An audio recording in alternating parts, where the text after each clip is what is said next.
uh, knowing Dan, he's natural. So I think being looking at the three of them and the work that they have done, getting this real story out was one of our goal, and we want to make sure that we achieve that. So hope you enjoyed that discussion.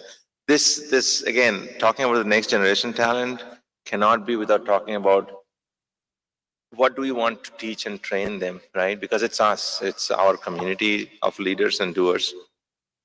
And in this panel, there'll be a little bit of switch up because our good friend Lauren Provost, she couldn't make it. Her flight were canceled last night and then this morning again. So you're stuck with me for another one. So in this one, let me welcome the speakers. Ben Halpert, please come over. And then Sandra Litterman and Chris Lannin. We have to see if Karen is already here.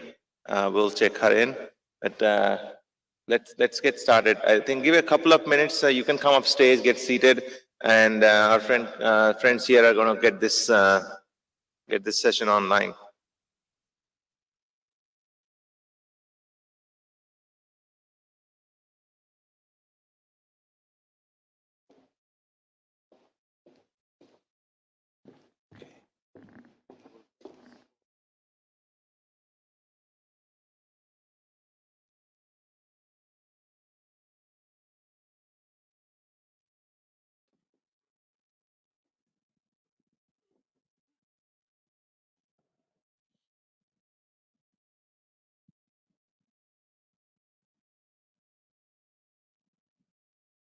Well, first of all, welcome you all to the first of your first Cyber Future Summit. I think Ben had been with us last year. That's how we got to know each other about the Cyber Kids, but that was online.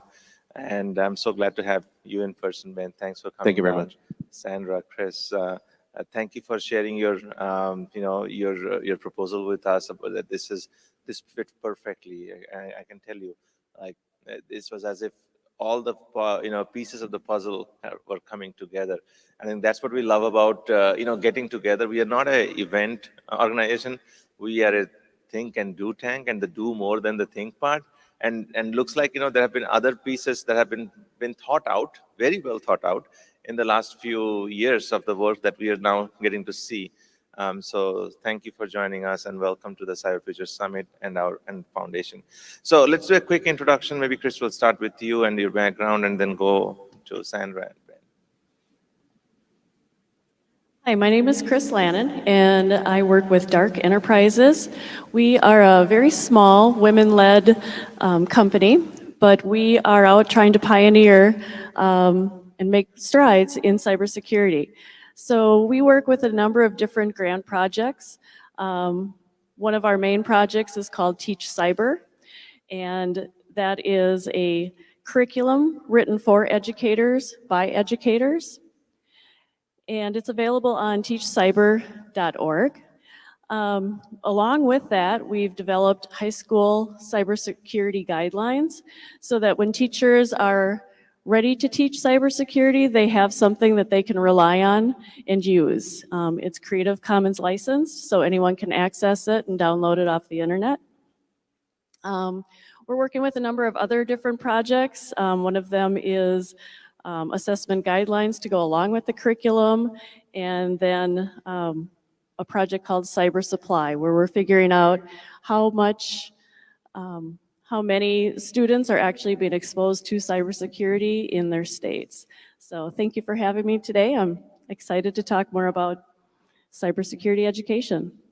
Excellent. Sandra. Hello. Okay, there we go. Be smarter than the technology. I'm Sandra Leiderman. I am from the University of Arkansas Little Rock. I am the managing director of the Cyber Arena.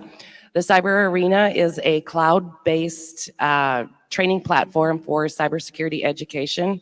We currently have 32 different cybersecurity-related workouts that we have launched to every high school in Arkansas. We currently have about 600 students using it. It's a very cost-effective platform for high schools to use because it's all cloud-based, and you only need a Chromebook to access the workouts. Our biggest grant that we're working on right now is the National Cyber Teaching Academy, which is, if you guys look at your table, you'll see our little flyer there, and that is a graduate certificate for teaching cybersecurity for high school teachers. And we are very excited for that. That is the first in the nation. We currently have over 100 teachers scholarshiped in for this first cohort.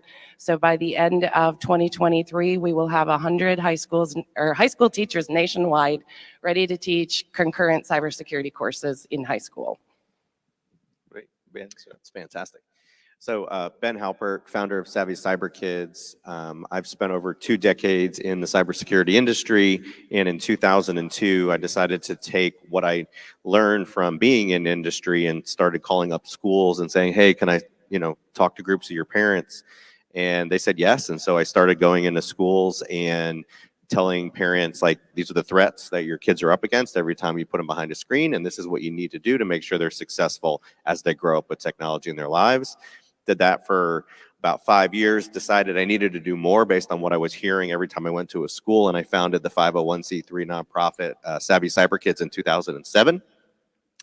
And with that, I've been able to produce educational materials for kids starting at 3 years old to be used at home with parents. We have a children's picture book series that parents can read to kids starting at 3 and they understand it. And then I have materials for educators and including free lesson plans that are free to download from our website. And we have a brand new book that we just put out, our first parents book, if you will, on Amazon that we launched a couple months ago. And it's called Digital Parenting by the Ages. And it's meant to be really quick references, bite-sized chunks that if you have an infant, this is what you need to do with regards to technology. If you have a preschooler, this is how you need to use technology in their lives. Elementary school, middle school, high school, and beyond is also in there too in quick bites. So continue to develop those materials, and excited to be here to talk about how we feed the pipeline for workforce development and starting kids at 3 years old into your programs as they move on in education. That's great. And then I think, it was visionary of you to start so early, because at that time, I don't think when we're talking about the kids, like now we've been talking about the cybersecurity talent of probably only just for a decade, right? So kudos to you for a start. So Chris, maybe we start with you in terms of a little bit of your program and what it provides as a resource, and anything that you can share about that. So we're working with the National Cyber Teaching Academy. So Sandra is she's the lead on that one. But Teach Cyber, I wanted to mention, is really available for teachers to download, and it gives them a baseline. It's a curriculum created by educators for educators, and we've been working really hard to create a quality product for teachers to use in their classrooms. It's important to have trained teachers, and we're looking for teachers to be able to spend some time and partner with industry so that we can get teachers to have some practical experience in the field of cybersecurity. And I'm going to have Sandra talk a little bit more about that.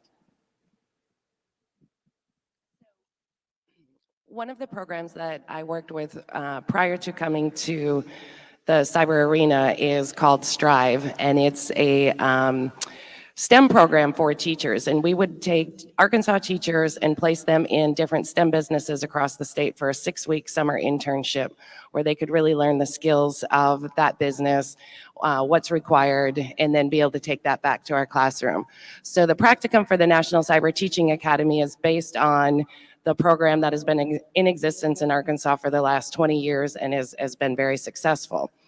My struggle for this summer, and this is where I need your help, everybody out there in the audience and your friends that own businesses, is I have 112 teachers I need to place in a short practicum job shadow experience next summer.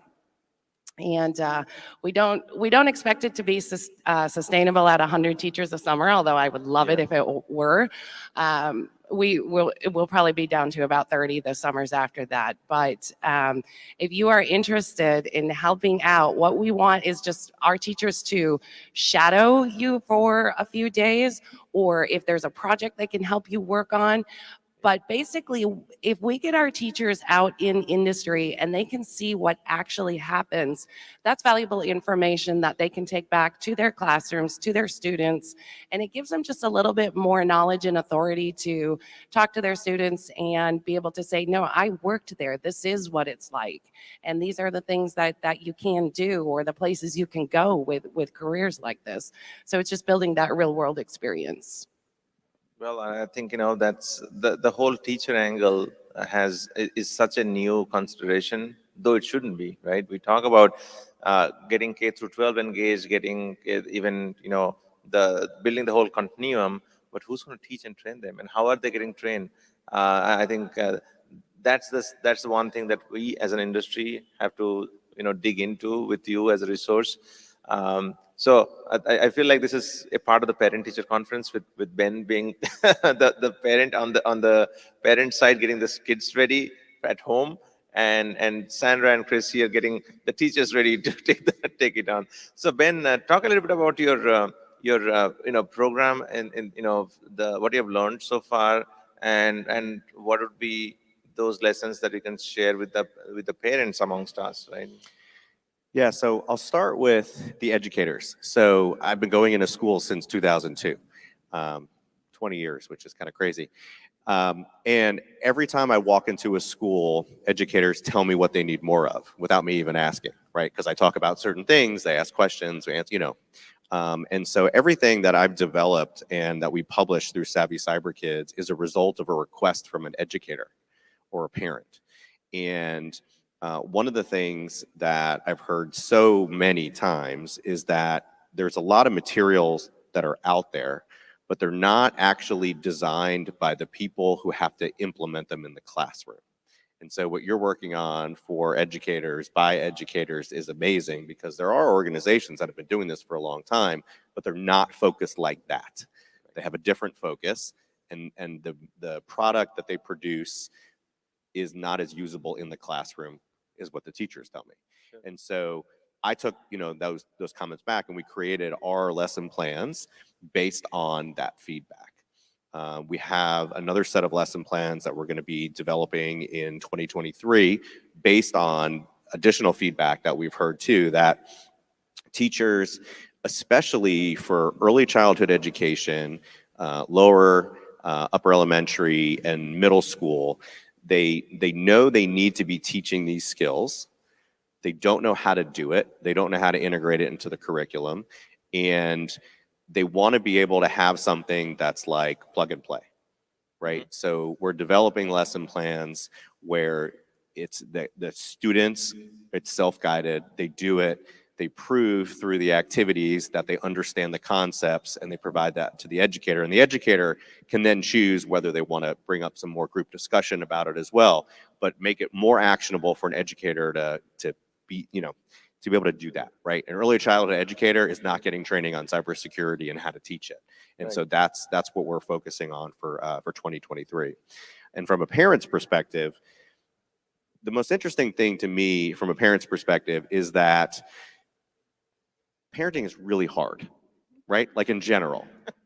Raising a child is the hardest full-time job I've ever had, and no one ever told me it was going to be like that. So I have 3 kids personally, and it's hard enough to get your kids to like brush their teeth and eat their food, right? And so now we have to talk to kids about, this is the kind of information we can share online. This is the information that we can't. This is why we actually communicate with some people online, but not other people online, and develop concepts of, privacy and strangers. And then we talk about technology balance, like all these, how do you do that?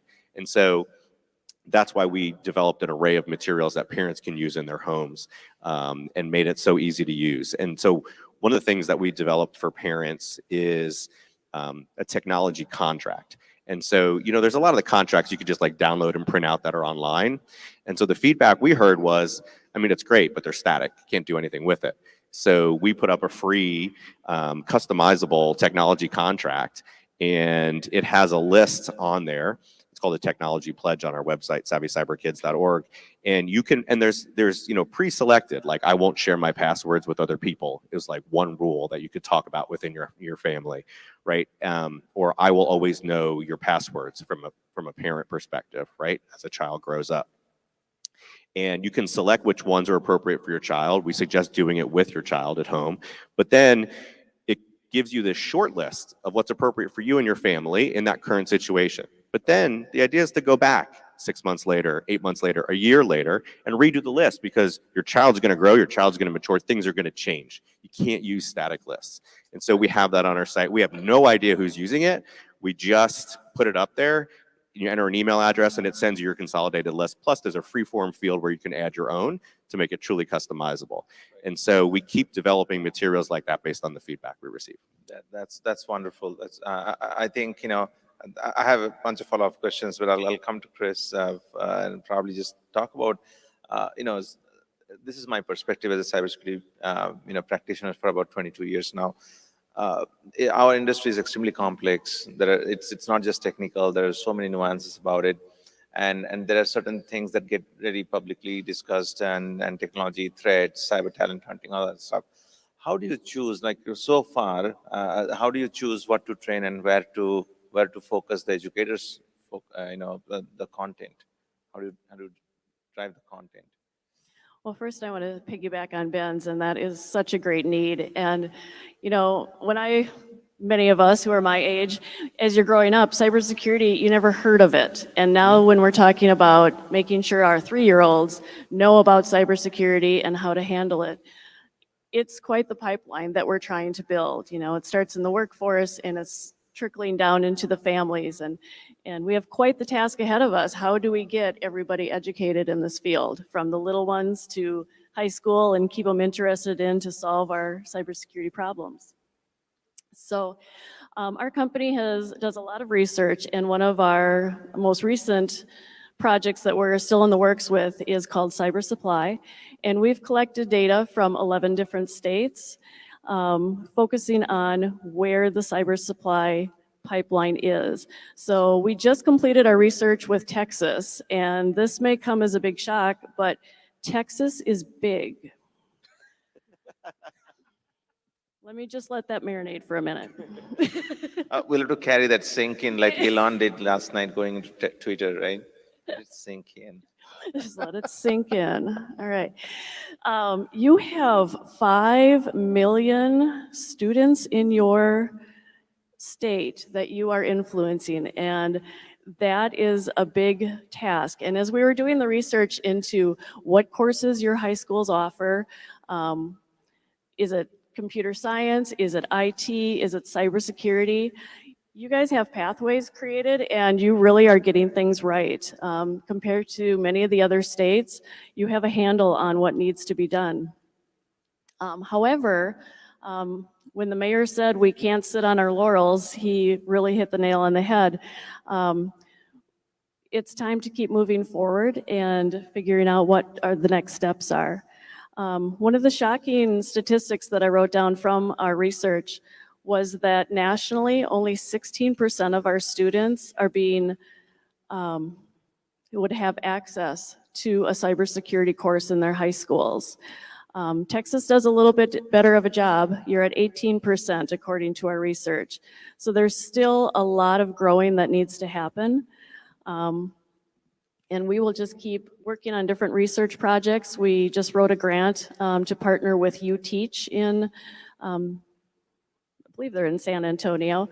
So we're hoping that that grant gets funded, and we're working on a curriculum specifically targeted towards females to get them more and more interested, because we know that there are a lot of underrepresented groups in the cybersecurity field as well.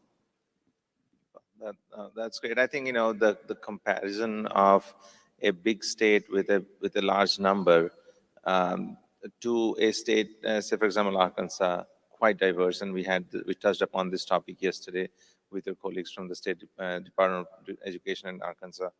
I think the models, you have to baseline some of the models that work everywhere and then build on top of this who you're really serving and what your constituency is. So I think, that paradigm shift needs to happen from applying large scale to baselining for those that can reach locally and regionally.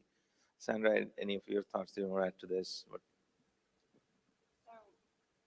There's always a delay. In Arkansas, for those of you that were here yesterday and heard my colleagues Tina and Kelly speak, we have a state mandate that all students, starting with this fall or this year, have to have a computer science class in order to graduate.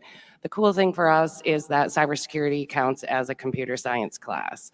So without reservation, I can say that 100% of our students have access to a cybersecurity course. That's access. I can't tell you how many are actually using it, but I can tell you that we have 1,000 students, unique user IDs on our cyber arena. So we're making progress there.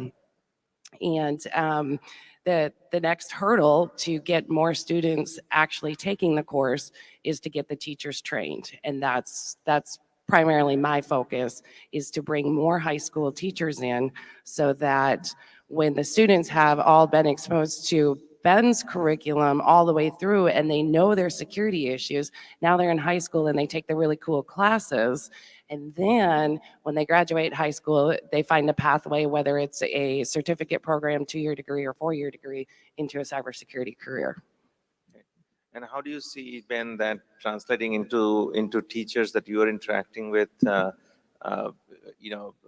think it's already difficult for us to understand cybersecurity, and then dumbing it down for the kids that they're smarter, to admit that human evolution is taking care of it. But kids are really smart, and they're fearless. So they will do things that adults will not do. They will try things that adults will not do, just because, adults have grown to be a little more fearful or reserved as they age. And so the great part about that is that when you talk to kids about cybersecurity and about privacy, they actually get it. They understand and they relate it to what they do in their everyday lives. And so when you talk about the concept of a stranger to a young child, their parent has already talked to them about the concept of like a stranger at the mall. So they put that together and they understand that, and you can reinforce that. One of the things that we built from Savvy Cyber Kids is a volunteer program, because when I started, I thought I can go to all the schools and, do all the presentations, because that would be amazing, right? And get in front of all these kids. And so, yes, I did that for many, many, many, many years, and I still do, just not as many schools as I would like. So I built out the volunteer program. So we have 2 programs, one for preschool, pre-K, kindergarten, and first grade. And that is meant to, download our materials, use it. Just go to your local preschool, go to your local early childhood education center, go to your local elementary school, and read a book. Read one of our Savvy Cyber Kids books to the students. Use the lesson plans and do the activity sheets that we provide. Do the activities with them. The kids love it, and they get super engaged. And then we have another program for upper elementary school that if you do something related to technology, we provide you the slides, we provide you the speaker notes, and it's really simple, and the kids get really excited just to have the discussion. So are these available online also? They're PDF? Yep. Under support on our website, there's a volunteer program. I mean, it's literally part of the moment, but I think, we have same challenges also for the older, young adults who want hands-on experience, some coaching and mentoring. Probably, we have a society of mentors at CFF is basically all of us kind of trying to provide mentorship. But in the case of schools, I think the school-age children would need someone to be with them to learn, right? I mean, I'll probably share an incident with you. I let my son watch YouTube, which started from, like I wanted to see how deep it goes, and so auto plays one after the other. And by the 3rd or the 4th YouTube, I was like, okay, this is something I don't want him to see. Right, exactly. Yeah. Right. So I think those are the areas that, there should be a place to share. So I think your platform could be the one, and then it comes down to the teachers, right? And we are designing a program on the fly here, connecting the two of you. Sandra, your thoughts on educators, tapping into those resources. Have you already started on that journey locally, and how do you integrate something like Ben's doing? My journey actually started as a sixth grade math teacher in 2010. And I wrote a grant to get computers in my classroom. And I got 25 MacBooks, and I was elated. Well, the problem with MacBooks in our IT department is our IT department didn't like them because they couldn't put them on our network, and we couldn't do this and we couldn't do that, and blah, blah, blah, blah, blah. So I had 25 laptops that I wanted to use, and the only way I could do it is if I could guarantee to our IT department that my students would be safe online. So the first thing I did is try and find a program, and I went with Common Sense Media, and I made every student do the digital citizen certificate. I sent a note home to the parents, told them what I was going to be doing, because at sixth grade, some of them are still 12, so you have the Child Online Privacy Act that you have to get parent permission with. So I've been doing a lot with online safety and security basically since I started teaching. One of my huge eye-opening experiences was this spring. I was invited to speak at a conference for school-based mental health providers. And they wanted to know, what are the issues that teens are facing online with social media and all of that. So I was very excited. And so I start talking about this, and I talk about privacy settings, and I talk about, like location sharing. And all of a sudden, half my audience is like, wait, where is that setting? How do I change that? Like, do I need to do that too? And it was just mind blowing that I'm talking to a room full of adults that had no idea their privacy setting was showing every location and every place that they've been. And so, yes, I'm working with educators, but our work is not done in educating the general public on keeping themselves safe. Yeah, and so one of the secret sauces that we have at Savvy Cyber Kids is that everything that's designed for parents, we don't tell the parents this, because if we did, they would never use our materials. But we design our materials for parents to use to educate their kids, but they're actually getting educated at the same time. So you will not see that anywhere on our website. Right? Because if you tell them to read, they'll not. Like, if it's meant for the kids, yeah, we'll do anything. Yeah, as adults, we often have to discover things on our own to make a decision, to make a change in our life. And if you tell someone to make the change, they won't do it. So there you go. Well, that's a great parent lesson. So, maybe the next thing that I wanted to kind of think about is how do we include, the industry, which I believe is one of your asks, right? Because anyway, I mean, we are all making asks of the cybersecurity industry professionals who already had going through burnouts and different, strange situations. Many have left jobs to do something that they want to do. There's few of us here.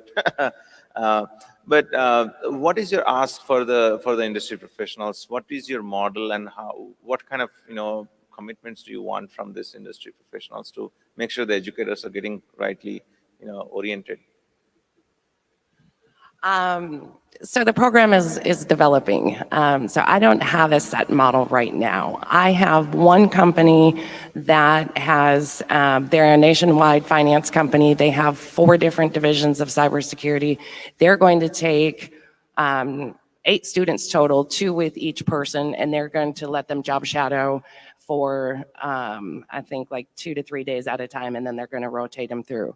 I've got another company that does analysis, so they're going to give them the reports with, all the private information redacted, but then have our teachers kind of go through those reports the same as they would, and they're going to assist them in, trying to do that. So right now, it's a creative brainstorm. I would like to develop a full-on platform that we use for years to come. But I am open to ideas, and we can be very flexible. Like I said, I've got 100 teachers. Some only want to do the minimum, 20 to 30 hours. But I've got some already asking, well, can I do a whole 6-week internship? you know what, probably, I don't know, I got to find somebody for you for that.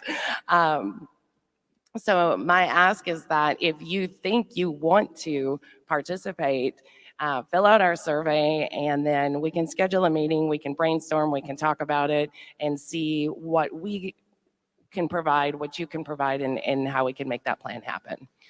So we've actually worked with many companies that have said, we saw your volunteer program, and guess what we have? Employees that want to have some service hours and do things. So over the years, we've had employers socialize our volunteer programs because everyone lives near an elementary school, right? You can call up or you can send an email to the principal and say, I am an employee at this company. I would like to volunteer to come in for 45 minutes to a classroom, or I want to go into 3 classrooms, whatever it may be. And so most of the employers that we work with do it around National Cybersecurity Awareness Month, or say for Internet Day, right? So they like to tie it into something global that's happening or national, depending on the country. And so, yeah, so we work with corporations that way before, and we always, you know, there's schools everywhere, so more volunteers, the better. Well, they just need to know it now, right? So you said Cybersecurity Awareness Month. Well, last year they finally designated June as Cybersecurity Education Month, and our practicum starts in June. So if you're looking for that hashtag that you can participate and make your business known through LinkedIn and Twitter and all of that, you can partner with us, take on some of our students, hashtag it, and be part of the movement for Cybersecurity Education Month in June. That'd be amazing. Yeah, no, thanks for the plug. I think we can use it. Well, you know, I think both of you have a pretty focused area that you know, kind of your mission is oriented towards. What is the vision forward? I think you know, Sandra and Chris, what you shared is a kind of a early part of the vision in action. Of course, you'll develop models and escalate. And Ben, you shared about the program that you have built so far. If you can just go and talk about sharing the next phase of you know, how to do this and scale. Ben, start with you. Yeah, so for us, it's getting the word out about our materials. We have a tremendous amount of parent materials, all free to download from our website, educator materials, all free to download from our website. We continue to develop. We post 2 to 3 blogs per month that are to be used by educators or parents. It gives a little background, short, you know, 500 words, short little background of what the issue is, maybe a statistic or two, and then each blog ends with a set of conversation starter questions. So we make everything really, really simple for a parent to use, like at a dinner table, you know, conversation, for an educator to use in a classroom environment or a small group kind of discussion. And, you know, 2 to 3 a month, we post them on social media. We actually post daily conversation starters on Twitter, LinkedIn, Facebook, and Instagram. Again, to be used by parents and educators. You don't have to say, hey, I saw this on Savvy Cyber Kids, you know, Twitter profile or Instagram. But as you're having conversations, as you're driving a carpool with kids, as you're hearing your kids in a classroom as an educator, having discussions during a break, you can say, oh, you know what? I saw an article that had a question related that Savvy Cyber Kids posted 2 days ago that I saw. And you can go back and look at it, and we give you the article and we give you the question to ask. And just to kickstart that conversation for a 2-3 minute conversation could be the most valuable conversation that a student will have that day. Excellent. Yeah, I think definitely reaching out to more and then finding ways to pathways and connecting to more parents. I think PTAs would be good somehow. Yeah, I don't see there's so much engaged. I think that's another area. So that's great. Thank you, Ben. Sandra, what's your next step and what you going to do? So our next steps are to expand the National Cyber Teaching Academy to more national centers of academic excellence across the United States. We just received part 2 of the grant, and that's going to start the work on that. The other piece is that we're now going to have 100 teachers that will be certified to teach concurrent. And what are they going to teach? So we want to unify a Cyber 1 course in high school that the National Centers of Academic Excellence would accept as credit for their Foundations or Cyber 1 course. And this, we hope, will lay the foundation for an eventual AP cybersecurity course to go along with all of the other AP courses that are out there. So those are our next steps. Excellent. And Chris, if you got anything to add to that, what's your Certainly. wish list? Our next steps are, we're a small women-led company and we're a nonprofit. And so our salaries are paid by grants and projects. And so we're always looking for new projects to take on for research and figuring out the states of cybersecurity. Unfortunately, our grant has ended with Cyber Supply after our 11-state investigation. The website is going to go live in November, as soon as I get done writing it. But check the cybersupply.org out when you have a chance, and you can compare how your state looks to other states. And we're looking for more funding for that project so that we could continue on and look at all 50 states. We look at it as a complement to CyberSeek. And, cyber.org has done a great job with the state of computer science reports. And now we kind of need a state of cybersecurity report. And so that's the avenue that we're working on down there. Happy to be working on the project with the NCTA, and excited about our future possibilities with UTeach having a cybersecurity pipeline as well. So it takes all of us, everything from the young kids through the high schools to the teachers in the support of industry, and getting the teachers trained so that they can educate our future students and get the workforce pipeline continuing on. Absolutely. No, that's fantastic. I think, so I'll tell you what my next step is after having this conversation is that we're going to put up a page. I think there are certain things that we can do. There are certain things our partners and members can do. And all of us are looking for different kinds of help. I don't think there is one resource page out there where you say, okay, I provide this particular part of the cyber ecosystem and I need this help. I don't think that exists. Like we need that marketplace where, we can say, okay, Ben's got a great organization and solid investing in kids. And how do we take it to all our industry leaders who are really, aligned to that mission? Or Sandra and Chris, they're all making this amazing program about cyber educators, and somebody's grant sending. We should know that 6 months or a year before this ends, right? So I think that's my next step. I'll take it on. From a CFF standpoint, I think we should do something together. And if we do it, then we should all bring each other the help that we need. So thank you for being such a great resource to this community. Thanks for the innovative work you're doing. And thanks, Ben, for the long-term vision of getting to the kids early. So excellent. And please join me in thanking and with a round of applause. Excellent.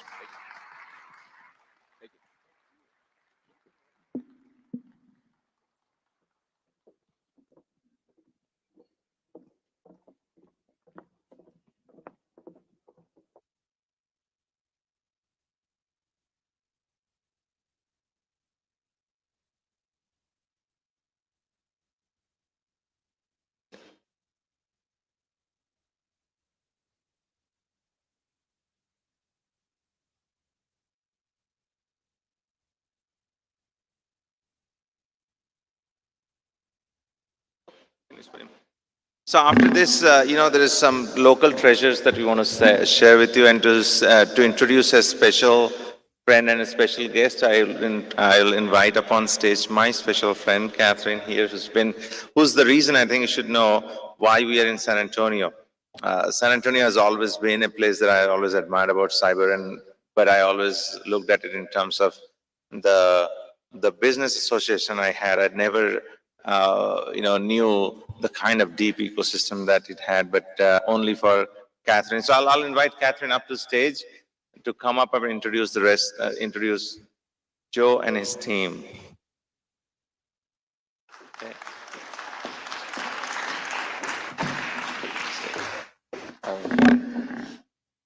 Thank you, Val.